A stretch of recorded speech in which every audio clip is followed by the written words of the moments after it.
দেখো simple back side একটা board গলা আমি এটা লাইলিং দিয়ে রেডি করেছি। তো এটাতে আমি এবার পাইপিং বসাবো। তো কীভাবে পাইপিংটাই বসাচ্ছি দেখো, আমি কিন্তু ডবল চাপেই পাইপিংটা বসিয়ে নিই। তো দেখো আমাকে পাইপিং বসানোর সময় কোনো রকম চাপ কিন্তু চেঞ্জ করতে হয় না। তো এইভাবেই দেখো ধীরে সুস্থে কিন্তু আমি পাইপিংটা বসিয়ে নিচ্ছি।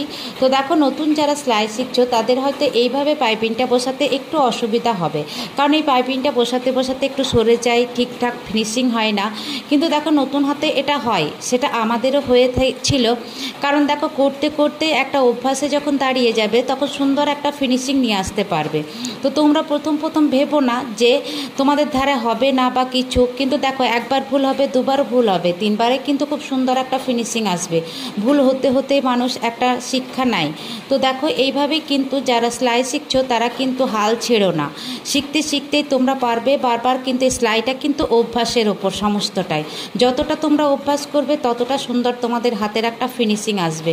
তো দেখো এইভাবেই কিন্তু সুন্দর করে ধীরে সুস্থে ধরে ধরে পাইপিংটাকে কিন্তু বসাতে হবে।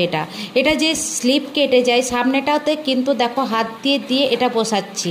দেখো যতটা সামনে ধরে রাখবে ততটা দেখো সুন্দরভাবে পাইপিংটা কিন্তু দেখো আমার বসে গেল। এবার দেখো উল্টো দিকে একটা আমি সেলাই দিয়ে দেবো। তো দেখো পাইপিংটা সুন্দরভাবে বসে যাবে। এইভাবে আর একটা সেলাই দিয়ে দিলাম। তো ভিডিওটি তোমাদের কেমন লাগলো? ভালো লাগলে তোমরা সাথে থেকো, ফলো দিয়ে, আর নতুন নতুন সেলাই সম্বন্ধে টিপস পেতেই থাকবে।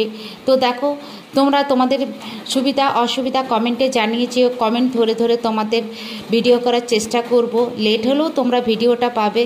তো দেখো কেমন হয়েছে ডিজাইনটা। তো ভালো লাগলে ফলো দিয়ে পাশে থেকো, লাইক কমেন্ট করে দিও, আর পরবর্তী সময় দেখে করতে চাইলে টাইম লাইনে শেয়ার দিয়ে রেখো।